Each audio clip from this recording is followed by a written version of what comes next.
সামাজিক বিকাশ পার্ট 1। উদ্দেশ্য: সামাজিক বিকাশ সম্পর্কে বোঝা ও জানা। জন্ম থেকে 6 বছর বয়স পর্যন্ত শিশুদের সামাজিক বিকাশ কিভাবে ঘটে তা বোঝা ও জানা। শিশুর সামাজিক বিকাশকে প্রভাবিত করার কারণগুলি সম্পর্কে বোঝা ও জানা। নমস্কার, গত সপ্তাহে আমরা ভাষার বিকাশে গল্প বলার সুবিধা ও পদ্ধতি সম্পর্কে বিস্তারিত জেনেছি। আজ আমরা সার্বিক বিকাশের আরও একটি অংশ, সামাজিক বিকাশ সম্পর্কে জানব। সামাজিক বিকাশ কী? সমাজে বসবাসকালে মানুষ অন্যের আচরণকে প্রভাবিত করে এবং তাদের আচরণেও প্রভাবিত হয়। সামাজিক সম্পর্ক এই মিথস্ক্রিয়া সংগঠনের ওপর নির্ভর করে।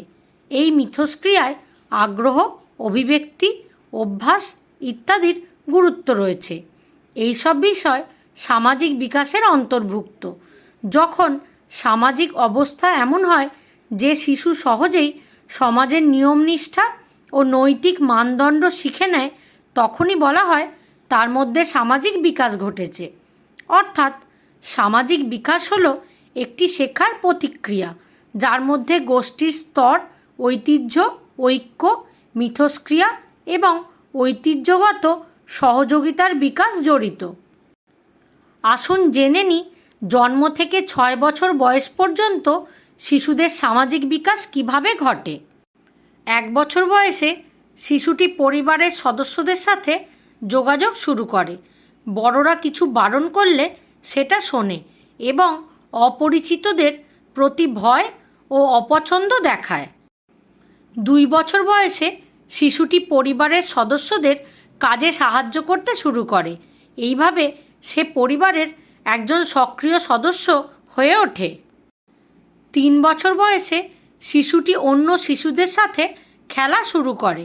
খেলনা বিনিময় এবং পারস্পরিক সহযোগিতার মাধ্যমে তারা অন্য শিশুর সাথে সামাজিক সম্পর্ক গড়ে তোলে। 4 বছর বয়সে শিশুরা বেশিরভাগ নার্সারি স্কুলে পড়া শুরু করে, যেখানে সে নতুন সামাজিক সম্পর্ক তৈরি করে এবং নতুন সামাজিক পরিবেশের সাথে নিজেকে মানিয়ে নেয়। 5ম বছরে শিশুর মধ্যে নৈতিকতার বোধ গড়ে উঠতে শুরু করে। সে যে গোষ্ঠীর সদস্য, তার দ্বারা গৃহীত নিয়মের সাথে নিজেকে সামঞ্জস্য করার চেষ্টা করে। 6ষ্ঠ বছরে শিশু প্রাথমিক বিদ্যালয়ে যেতে শুরু করে, যেখানে তার আনুষ্ঠানিক শিক্ষা শুরু হয় এবং সে নতুন পরিস্থিতির সাথে মানিয়ে চলে। এখন আমরা জানব শিশুর সামাজিক বিকাশকে প্রভাবিত করার প্রধান কারণগুলি কী।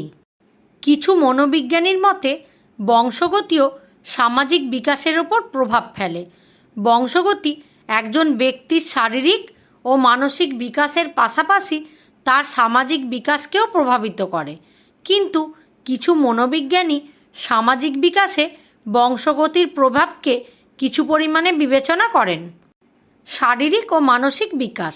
সোরেনসন লিখেছেন, যেমন ভালো শারীরিক ও মানসিক বিকাশ সাধারণত সামাজিক পরিপক্কতায় অবদান রাখে, ঠিক একইভাবে দুর্বল শারীরিক ও মানসিক বিকাশ শিশুর সামাজিকতার গতিকে ধীর করে দেয়।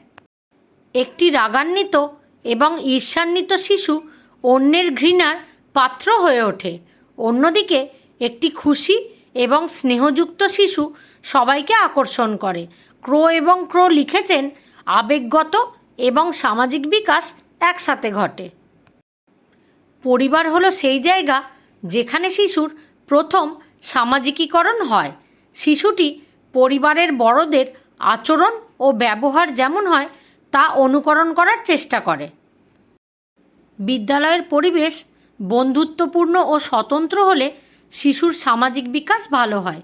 বিপরীতভাবে যদি ছোট শিশুদের জন্য স্কুলের পরিবেশ অত্যাধিক নিয়মানুবর্তিতা ও কঠোরতার উপর ভিত্তি করে হয়, তবে শিশুর সামাজিক বিকাশ বাধাগ্রস্ত হয়। একজন শিক্ষক ভদ্র, শান্ত ও সহযোগিতাপ্রবণ হলে তার ছাত্ররাও তার মতো আচরণ করে। বিপরীতে শিক্ষক যদি অভদ্র, রাগান্বিত এবং অসহযোগী হন, তবে তার ছাত্ররাও তার মতো তৈরি হয়। যোগ্য শিক্ষকের সংস্পর্শ অবশ্যই শিশুর সামাজিক বিকাশকে প্রভাবিত করে। খেলার মাধ্যমে শিশুর মধ্যে সামাজিক গুণাবলীর বিকাশ ঘটে। যে শিশু খেলাধুলায় অংশগ্রহণ করে না তার সামাজিক বিকাশ বন্ধ হয়ে যায়। আজ আমরা জেনেছি কিভাবে জন্ম থেকে 6 বছর বয়স পর্যন্ত শিশুদের মধ্যে সামাজিক বিকাশ ঘটে। এর সাথে আমরা জেনেছি কিভাবে পরিবার, শিক্ষক, বিদ্যালয়, খেলাধুলার সুযোগ ইত্যাদি সামাজিকীকরণের সুযোগ প্রদান করে শিশুকে সামাজিক হয়ে উঠতে সহায়তা করে। আজকের অ্যাসাইনমেন্ট হলো সামাজিক বিকাশ সম্পর্কিত যে কোনো একটি ভিডিও অনলাইনে অনুসন্ধান করুন। এতে আপনার চিন্তাভাবনা লিখুন এবং লিঙ্ক সহ আমাদের সাথে শেয়ার করুন। ধন্যবাদ।